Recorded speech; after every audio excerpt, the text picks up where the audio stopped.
দেশকে তারা তাদের দেশ মনে করে না। এটা হলো চুরের মার বড় গলা। এখন মাও পালিয়েছে, চুরও পালিয়েছে। তোমাদের স্বপ্নের বাংলাদেশ গড়ার প্রতি আমাদের আপোষহীন লড়াই চলবে।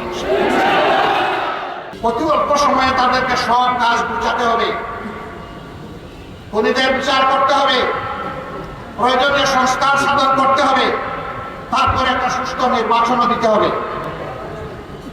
এই তিনটা দাবি আমার দাবি নইতে জনগণের দাবি।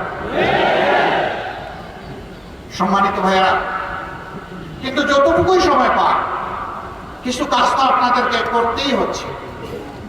দৈনন্দিন কিছু কাজ আর উন্নয়নের কিছু কাজ, সেই কাজগুলা আপনারা যেন আবার নতুন করে কোনো বেইনসাফি না করেন, ইনসাফের ভিত্তিতে করবেন।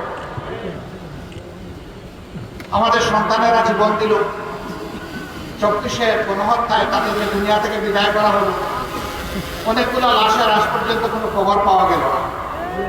আমরা কিভাবে পাবো? এই লাশগুলার খবর নিতে গিয়ে এখন দেখতে পাচ্ছি বাংলাদেশের বিভিন্ন জায়গায়, বিশেষ করে ঢাকার আশুলিয়ায় ট্রাক সারিবদ্ধ, লাশ ছুঁড়ে মারা হয়েছে ট্রাকের উপর, ছিটিয়ে দেওয়া হয়েছে এই লাশগুলার উপর পেট্রোল, ধরিয়ে দেওয়া হয়েছে আগুন, বানিয়ে ফেলা হয়েছে ছাই। এদের পরিচয় কোথায় পাবো বলেন? 3 এবং 4 তারিখ আগস্ট মাসে এই 2 দিন ইন্টারনেট বন্ধ করে ঢাকা এবং বাংলাদেশের বিভিন্ন জায়গায় যাদেরকে খুন করা হয়েছে সেই লাশগুলা তুলে নিয়ে গুম করে ফেলা হয়েছে। এদের হদিস কে পাবে? আজকে তাই যেখানেই যায় কিছু সন্তান হারানো মা বাপের কান্না শুনতে পায়, স্বামী হারা আমার বোনটির কান্না শুনতে পায়, বাপ হারা সন্তানের কান্না শুনতে পায়। তাদের একই কথা, আমাদের আপনজনটা কি বেঁচে আছে? যদি বেঁচে থাকে সে কোথায়? আর যদি বেঁচে নাই থাকে তার কবরটা কোথায়? অন্তত কবরটা আমাদেরকে দেখায়।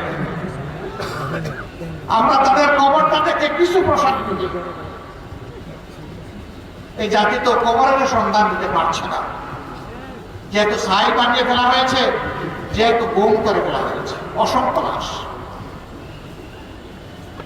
এই বেদনা অন্তরে নিয়ে দেশবাসী আগামীর দিকে তাকিয়ে আছে। এত রক্ত, এত জীবন, এত পঙ্গুত্ব, এত বাড়ি পূজা, এত দায়িত্ব এই জাতির কাঁধে। এই জাতি আশা করে এই রক্ত বাংলাদেশের বুক থেকে সমস্ত অন্যায় করা, বৈষম্য, দুর্নীতি সবকিছুকে পাকসাফ করে দেবে। এরা জনগণের সম্পদ লুটে শুধু গত 15.5 বছরে বাংলাদেশ থেকে 26 লক্ষ কোটি টাকা বিদেশে পাচার করেছে। এদেশকে তারা তাদের দেশ মনে করে না।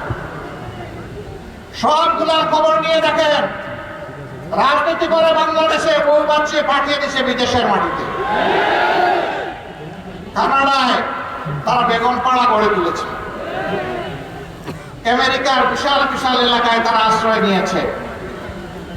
একজন চুরের লন্ডনের মতো সিটিতে 342টা বাড়ি থাকে এক চুরার।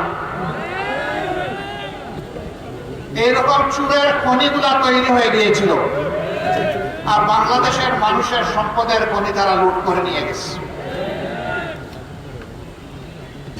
এরাই আবার অন্যদেরকে চুর বলত।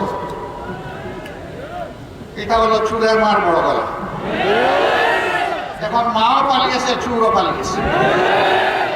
খালে বিলে, নদী নালায়, বনে জঙ্গলে আমার বন্ধুরা বলে গেছেন, প্রত্যেকটি গণহত্যাকারীকে দেশে হোক বিদেশে হোক পাকড়াও করে ট্রাইব্যুনালের হাতে তুলে দিতে হবে। এদের বিচার জাতি দেখতে চায়। এই মাফিয়া খুনিদের গডমাদার ছিল শেখ হাসিনা। তারই আশ্রয়ে প্রশ্রয়ে, তারই নির্দেশে, তারই কুলে সমস্ত খুনিরা লালিত পালিত হয়েছে। আমরা আল্লাহর নামে শপথ করে বলছি, হে সন্তানেরা, তোমরা যারা জীবন দিয়ে দুনিয়া থেকে বিদায় নিয়েছো, জাতিকে ঋণী করে মুক্তি দিয়েছো, শ্বাস রুদ্ধ করে জাতিকে আমরা কথা দিচ্ছি, তোমাদের স্বপ্নের বাংলাদেশ গড়ার প্রতি আমাদের আপোষহীন লড়াই চলবে। আমরা চাই অপরাধীদের বিচার হোক, কিন্তু আমরা এটাও চাই যে তাদের প্রতি সুবিচার নিশ্চিত করা, তাদের কাউকে যেন অবিচারের মাধ্যমে কোনো কিছু করা না হয়। আমাদের উপর জুলুম করা হয়েছে, জুলুমের কষ্ট আমরা বুঝি, আর কারো উপর জুলুম হোক এটা আমরা চাই না। তবে আমরা বিশ্বাস করি তাদের অপরাধের যে হিমালয় তারা তৈরি করেছে, যদি সুবিচার হয় হিমালয়ের নিচেই তারা চাপা পড়বে ইনশাআল্লাহ।